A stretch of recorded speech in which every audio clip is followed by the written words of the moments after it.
Boa noite a todos os nossos irmãos da Legião Espírita Francisco de Assis, nossos irmãos da cidade de Japeri e arredores, naturalmente.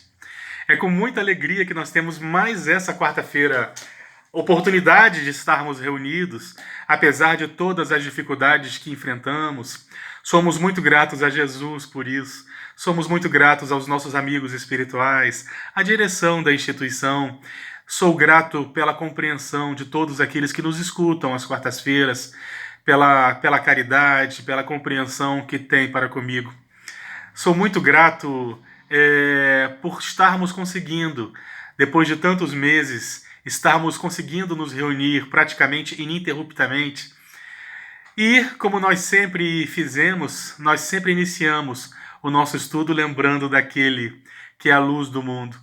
Mas antes um pouco de nós iniciarmos o nosso estudo da noite, eu queria tecer um comentário sobre o momento que nós estamos vivendo. Nós estamos aí há cerca de uma semana dos Jogos Olímpicos. E os Jogos Olímpicos, particularmente para mim, eles são muito especiais. Lógico, como vocês estão vendo, eu não sou nenhum atleta.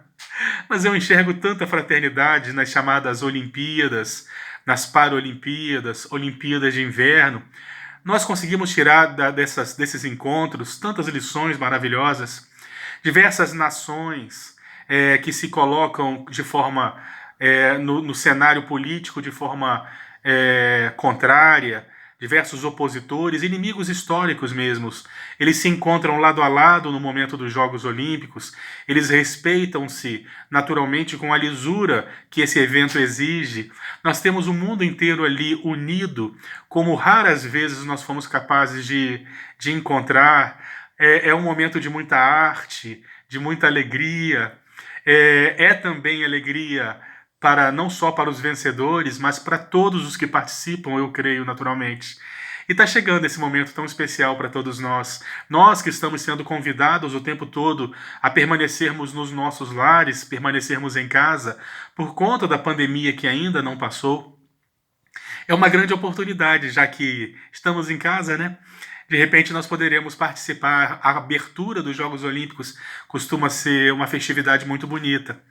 Vamos enaltecer a fraternidade, vamos comemorar esses momentos alegres. Eu tenho certeza que vai fazer bem para a mente de todos nós, principalmente pela forma responsável como os organizadores do Comitê Olímpico Internacional fizeram, garantindo que ninguém que está lá em Tóquio nesse período, muitos brasileiros já foram para lá, nenhum deles está indo sem vacina ou está indo para lá contaminado. São feitos diversos exames, se investiu bastante para que as pessoas pudessem se sentir seguras nesse momento, exatamente um momento que vai brindar exatamente com o final dessa fase pandêmica. Muitos países já estão reabrindo de alguma forma, se mantendo naturalmente com responsabilidade, porque sabemos que ainda existe a possibilidade de novas cepas e, de uma forma muito pessimista, existe inclusive a possibilidade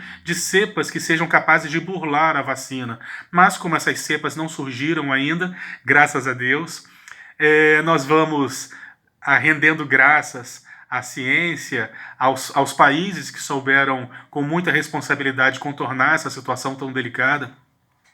E somos gratos também porque já cerca aí de 30% da população brasileira já conseguiu se vacinar pelo menos com uma dose da vacina, o que garante alguma proteção, mas não é a proteção que nós esperamos, não é a proteção suficiente, mas já é alguma. E 30% da população, embora estejamos ainda muito atrasados, já é um bom percentual. Não adianta ficarmos reclamando. Vamos desejar só que esses números aumentem bastante para que nós possamos nos sentir seguros e muito em breve poderemos voltar às atividades da nossa seara espírita, para que nós possamos nos entreolharmos, isso é o mais importante, falarmos de pertinho, podermos nos abraçar, que saudade que eu tenho dos nossos longos abraços, porque nós espíritas valorizamos muito esses instantes, esses momentos de troca de energias, onde nós nos refazemos uns com os outros. Mas gostaria de lembrar de Jesus, numa das suas frases maravilhosas, naquele evento que ficou conhecido como o Sermão do Monte, que está no Evangelho no Evangelho de Mateus, nos capítulos 5 ao 7, mas também é citado por Lucas. Nós vamos ter uma frase de Jesus onde ele nos recomenda que nós tenhamos muito cuidado com os nossos tesouros, porque onde nós colocamos, onde nós encontramos nossos tesouros, invariavelmente vai junto o nosso coração, mostrando que os valores de cada criatura, eles um pouco que determinam aquilo que acontece conosco, aquilo que nós erroneamente chamamos de destino, está muito relacionado aos nossos valores. E vez por outra nós escolhemos equivocadamente aquilo que nós julgamos ter valor ou os nossos tesouros. Nós nos equivocamos nesse sentido. Nós escolhemos coisas praticamente sem valor e como coisas muito valorosas. Nós cometemos ainda esses enganos, principalmente quando somos mais jovens. Nós, jovens, às vezes militamos por determinadas bandeiras, de unhas e dentes. Nós militamos acreditando que aquilo possui verdadeiramente algum valor. E conforme nós vamos ganhando idade, maturidade, nós vamos olhando para trás e nós vamos percebendo que aquilo não era tão importante assim. Mas para nós era a nossa vida, era nosso coração, era nosso tesouro. Existe na literatura mundial a história de um homem, de um sujeito chamado Damocles. Eu tenho a impressão que nós já tivemos a oportunidade de falarmos de Damocles. Damocles viveu do século IV para o século III a.C. Ele é citado na literatura grega, e Damocles, ele era um bajulador desses impressionantes, e ele gostava muito de bajular a figura de Dionísio. Dionísio era o rei que ele possuía, era o rei que ele tinha, e todos os dias ele bajulava esse rei, dizendo: como tu deves ser muito feliz, como você possui tudo o que você quer, você tem as melhores comidas, as melhores esposas, você tem as maiores riquezas, você pode fazer as viagens mais impressionantes. Como deve ser boa a sua vida, como eu gostaria de estar no seu lugar. Todos os dias, então, Damocles, ele se aproximava do rei para bajulá-lo, dizendo: ai, como eu gostaria de estar no seu lugar. A sua vida é tão boa. Você possui tudo aquilo que você quer. Basta você ordenar que te trazem. Como eu te invejo. Como a sua vida é boa. Como eu sou um miserável. Como eu gostaria de estar no seu lugar. Até que um belo dia, relata-nos os cronistas, até que um belo dia, Dionísio, ele teria ficado muito chateado. Então ele ofertou a Damocles o seguinte: amanhã, nas primeiras horas da manhã, tu sentarás no meu trono por um dia. Eu vou permitir que tu possas fazer tudo aquilo que tu queres, para que você possa ser tão feliz quanto eu, já que você acredita nisso. Damocles ficou muito feliz. Ele ficou todo felizinho. Para ele era uma conquista, era uma grande oportunidade, mandar e ser obedecido, comer aquilo que ele quisesse. Ele teria tudo aquilo que ele desejasse, mesmo que por um dia só era motivo de muita felicidade. Então, no dia seguinte, ele chegou logo nas primeiras horinhas do dia, porque ele queria aproveitar o seu dia ao máximo. Quando ele chega, Dionísio estava ao lado do trono. Apontou o trono convidando para que ele pudesse se sentar e disse: pronto, o trono é seu por um dia. Você vai se sentir exatamente como eu me sinto, por um dia apenas. Damocles ficou tão felizinho, mas tão felizinho, só que de repente ele olhou para cima e observou que acima da sua cabeça existia uma espada apontada para baixo, presa apenas por uma crina de cavalo. Imediatamente ele se desesperou. Ele se desesperou porque via a sua vida em risco. Mas o que é isso? Então Dionísio imediatamente elucidou, dizendo: ué, você não queria se sentir exatamente como eu me sinto? É assim que eu me sinto todos os dias. As pessoas enxergam o ouro que eu visto. As pessoas enxergam as belezas que me servem, as melhores comidas, as melhores tapeçarias, os melhores artistas, mas as pessoas não sabem como verdadeiramente me sinto. Estar sob a espada de Damocles é exatamente isso. Aquilo que era para ser algo de muita felicidade, quando nós observamos mais atentamente, percebemos que não é tão bom assim. E nós vamos ao longo da nossa trajetória reencarnatória, nós vamos nos iludindo, muito porque nós trazemos conosco ainda muito dos nossos instintos mais animalizados, já que os Espíritos nos ensinam que o nosso objetivo aqui é nós conseguirmos vencermos tudo aquilo que nós trazemos de mais animalizado, no sentido de chegarmos à angelitude. Nós ainda somos seres muito próximos do início, nós ainda somos seres que reagimos com violência, ainda desejamos aquilo que não nos pertence, nós ainda alimentamos ideias do ódio, ideias da violência em diversos sentidos, aquela violência não apenas a violência física, mas ainda nos regozijamos com outros tipos de violência, aquela que diminui as pessoas, aquela que separa as pessoas de alguma forma, são manifestações de violência também e machucam naturalmente. Algumas dessas formas de violência machucam mais do que a violência física, quando nós diminuímos, quando nós discriminamos, quando nós apontamos exatamente com base em crenças falaciosas de que existem pessoas melhores do que outras.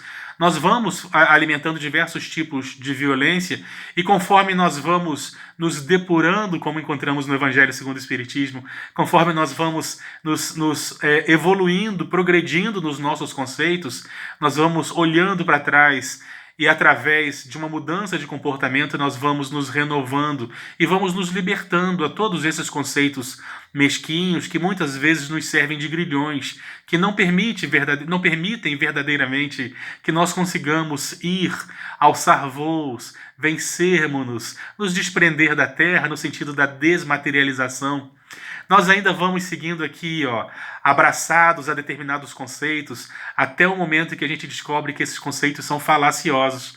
É quando a gente olha para cima e percebe que aquilo não é tão bom assim. Exatamente como acontecia a Dômacles sob a espada de Dionísio. Nós, às vezes, lutamos muito para conseguir determinada posição, para conseguir determinadas posses, e nós observamos que quando nós conquistamos isso, não foi tão importante assim. Até pode nos render alguns instantes, alguns minutos de felicidade ou de alegria, mas isso passa e logo nós passamos a ambicionar outra coisa e depois mais outra numa corrente sem fim. Isso basicamente não tem fim e nós temos que realmente avaliar se todo o tempo que nós perdemos para conquistar determinadas coisas, se todas as pessoas que nós passamos por cima, se valeu a pena. Invariavelmente eu tenho uma notícia meio triste para dar. Ao longo da história, diversos personagens nos mostram que não vale a pena. Não vale a pena todo o esforço que nós fazemos para o nosso tesouro, porque, como nos ensina Jesus, invariavelmente vai junto o nosso coração. E nós não queremos ter o nosso coração enterrado com os tesouros do mundo.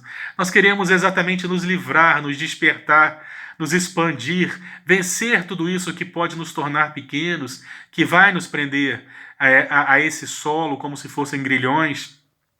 Mas nós nos iludimos exatamente como Dômacles se iludia ao ver então aquele rei repleto de ouros, pompas e homenagens. Ele via ali a figura da felicidade e era necessário que ele passasse pelo que ele passou para que ele pudesse compreender exatamente que aqueles conceitos de felicidade não eram assim tão bons. E o mesmo aconteceu conosco, acontece ainda ao longo desses diversos séculos, de inúmeras reencarnações, de inúmeras novas oportunidades, nós vamos o tempo todo aprendendo, o tempo todo tendo novas escolas, novas avaliações, novas provas, nós vamos tendo novas oportunidades o tempo todo. E a cada reencarnação é natural que velhos conceitos tenham sido deixados para trás, para que nós possamos albergar, abraçar novos conselhos, novos conceitos, exatamente nesse sentido da busca da felicidade. Hoje nós já nos encontramos muito melhores do que éramos. Quando nós olhamos ao longo da história, nós observamos, como está no Evangelho Espírita, alguns poucos séculos atrás nós duelávamos. Duelávamos em praça pública, isso era permitido. Hoje já não se vê isso com bons olhos.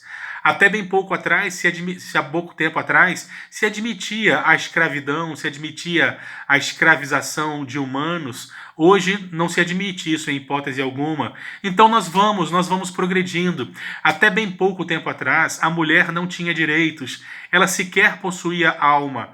Eu tenho que falar que diversas vezes a Igreja Católica se reuniu nos seus concílios exatamente para discutir a entrada no reino dos céus das mulheres.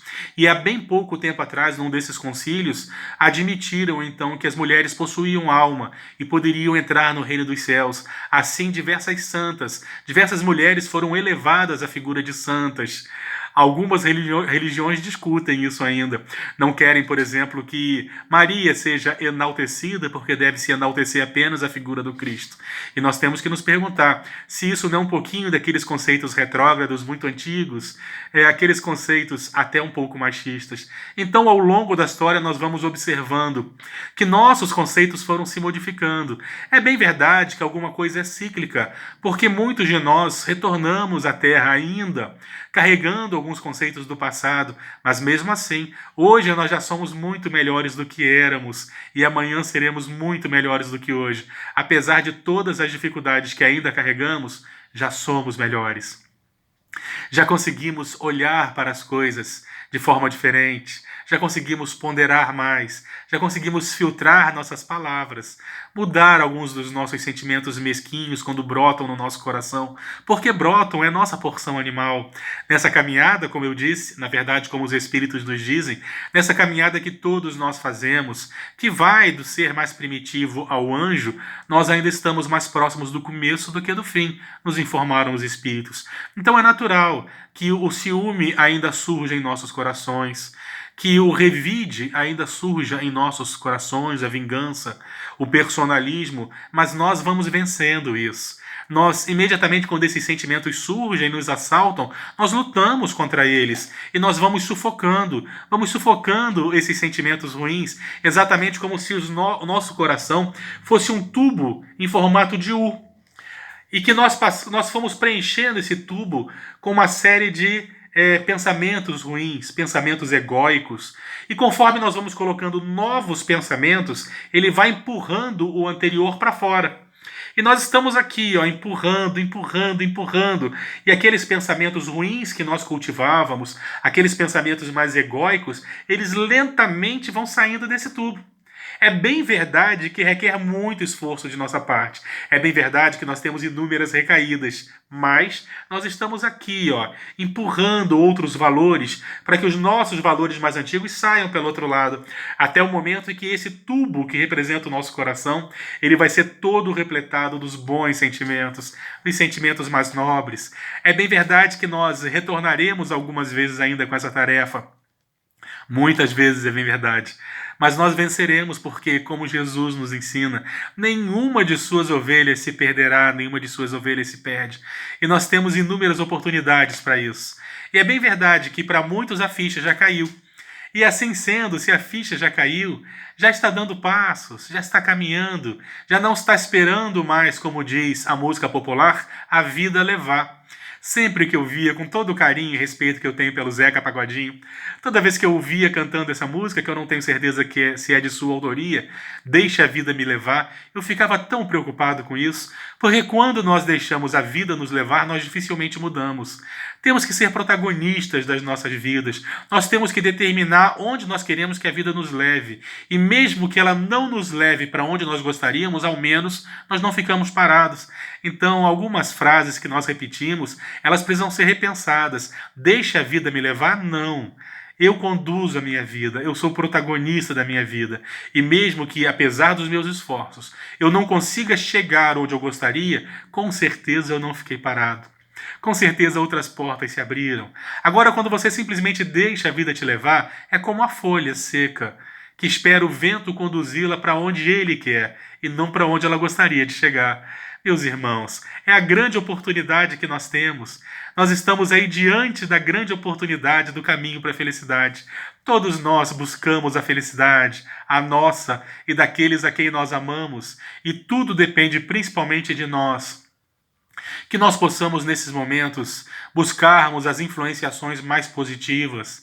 Tem uma frase do Chico Xavier, que eu gosto muito, em que ele diz o seguinte: nós não temos como impedir que as aves voem sobre nossas cabeças. que as aves pousem sobre nossas cabeças, mas nós temos como impedi-las que construam seus ninhos. Sempre que nós formos assaltados por uma informação ruim, por uma notícia ruim, por algo muito pessimista e desanimador, não vamos agasalhar, não vamos albergar aquela informação. Vamos imediatamente substituir essa informação por outra. Isso vai passar. É necessário. Passamos por aquilo do qual nós necessitamos. É Jesus quem está o leme da nossa embarcação. Confiemos sempre. Que a paz de Jesus permaneça entre nós.